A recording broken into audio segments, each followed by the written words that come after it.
Welcome students, मैं शाद अहमद और आज के इस वीडियो में हम क्लास 11th का एक इम्पॉर्टेंट टॉपिक कंटिन्यू कर रहे हैं। और आज का जो टॉपिक है वो है डायमेंशंस होता क्या है?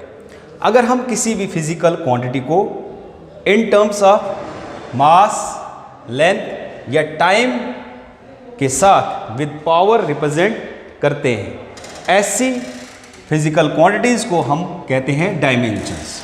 फॉर एग्जांपल, अगर मैं यहाँ पर वेलोसिटी एक फिजिकल क्वांटिटी है उसको रिप्रेजेंट कर रहा हूँ, और वेलोसिटी जो है ऐसा यूनिट होता है मास पर सेकेंड, और अगर उसको हम डायमेंशंस में रिप्रेजेंट करते हैं तो यहाँ पर मास पर यूनिट जो है मास वेलोसिटी मीटर पर सेकेंड, तो यहाँ पर मास जो है इसके ऐसा यूनिट में मास बिल्कुल भी नहीं होता। अब अगर मैं इसको डायमेंशन में रिप्रेजेंट कर रहा हूं तो मैं यहां पर लिखूंगा m0 L1 t-1। ये जो है ये वेलोसिटी का डायमेंशनल फॉर्म है। तो अगर हम किसी भी फिजिकल क्वांटिटी को in terms of mass, time और लेंथ के हिसाब से रिप्रेजेंट करते हैं विद पावर्स, तो उसको हम कहते हैं डायमेंशंस। डायमेंशंस के बाद अगर हम किसी भी एक्सप्रेशन को रिप्रेजेंट करेंगे with in fundamental units with power, for example हमारे पास वेलोसिटी है और वेलोसिटी का फॉर्मूला अगर हम फंडामेंटल यूनिट्स की फॉर्म में उसको रिप्रेजेंट करते हैं तो मास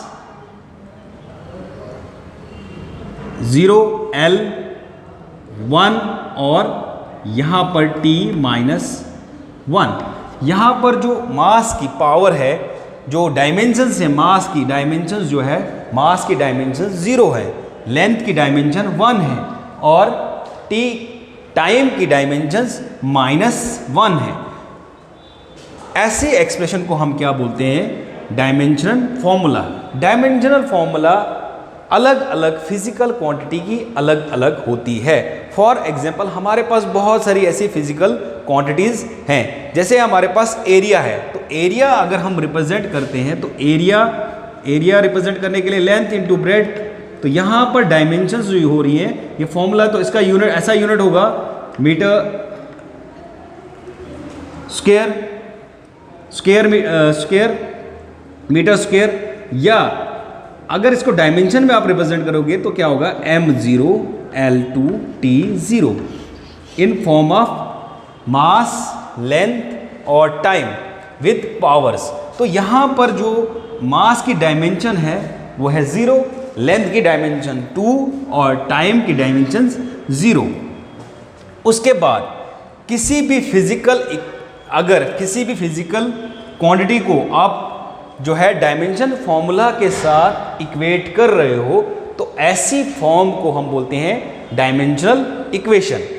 फॉर एग्जांपल हमारे पास फोर्स की जो डायमेंशनल इक्वेशन है वो क्या बन जाएगी, और अब इसको हम, ये फोर्स जो एक फिजिकल क्वांटिटी है और इसको हम इक्वेट कर रहे हैं डायमेंशन फॉर्मूला के साथ mL t-2, ये इसका डायमेंशनल फॉर्मूला है। डायमेंशनल फॉर्मूला जो है फोर्स का है mL t-2, और इसमें जो इक्वेशन है ये इक्वेशन हमारे पास फोर्स की है, फोर्स की डायमेंशनल इक्वेशन है।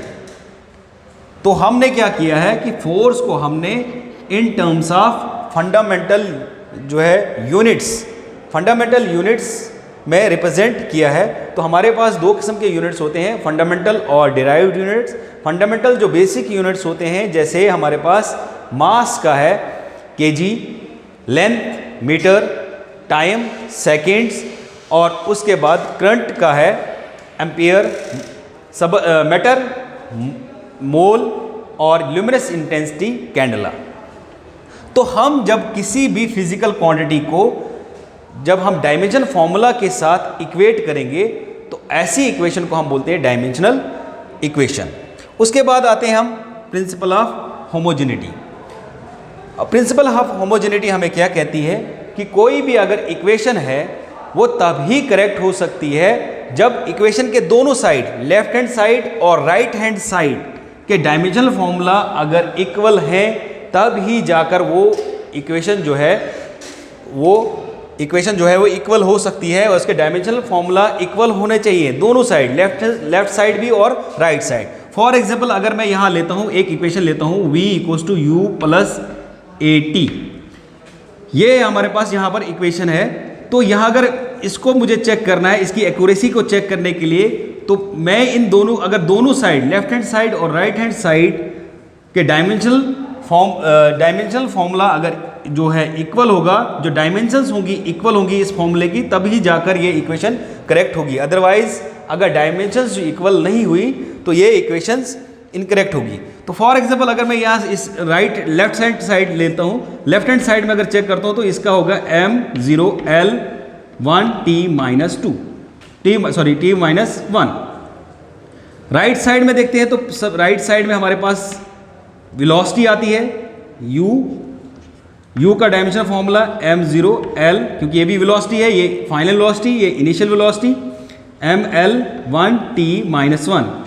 उसके बाद आगे हमारे पास जो क्वांटिटी है वो है AT, acceleration m0l-2 into t1। अब जब यहाँ पर हम देखेंगे तो m का तो 0 ही रहेगा, l के साथ और कोई वैल्यू नहीं है, तो L1t यहाँ सेम है, t-2 t1, when bases are same powers are added, -1 plus 1 -2 plus 1 m0l1t-1। तो यहाँ पर हमारे पास जो राइट हैंड साइड है वहाँ पर जो डायमेंशनल फॉर्मूला वो क्या आ रहा है, वो आ रहा है m0l1t-1 प्लस m0l1t-1। तो हमारे यहाँ पर क्या हो रहा है कि लेफ्ट हैंड साइड के जो डायमेंशनल यूनिट्स हैं वो है राइट हैंड साइड के बराबर, तो ये इक्वेशन करेक्ट है। अगर इसी तरीके से कोई और इक्वेशन आती है और अगर हमारे जो यूनिट्स हैं, dimensional units, left hand side और राइट हैंड साइड मैच नहीं होते हैं, उस वक्त ये फॉर्मूला जो होगा हमारे पास, जो एक्सप्रेशन होगा वो इनकरेक्ट होगा। उसके बाद इसके इंपॉर्टेंस क्या है, डायमेंशनल यूनिट्स के, डायमेंशनल फॉर्मूलाज के इंपॉर्टेंस क्या है, तो इसके 3 इंपॉर्टेंट्स हैं। मेन इंपॉर्टेंट्स है कि हम जो है एक्यूरेसी चेक करते हैं, किसी भी एक्सप्रेशन की एक्यूरेसी अगर हमें चेक करनी है तो उसके लिए हम डायमेंशनल फॉर्मूला का यूज़ करते हैं। दूसरा, हम कन्वर्जन करते हैं एक सिस्टम ऑफ यूनिट से दूसरे सिस्टम ऑफ यूनिट्स में कन्वर्जन करने के लिए डायमेंशनल फॉर्मूला का यूज़ करते हैं। तीसरा जो है, जो इम्पोर्टेंट यूज़ है, वो हम यूज़ करते हैं कि जब भी हम किसी भी फॉर्मूला को डिराइव करना है या कोई डेरिवेशन करनी है, तो यह फॉर्मूला डिराइव करने के लिए भी हम डायमेंशनल फॉर्मूला का इस्तेमाल करते हैं। इसके साथ जो है आपको जितने भी फिजिकल क्वांटिटीज़ हैं उनके फॉर्मूलाज को लर्न करना है।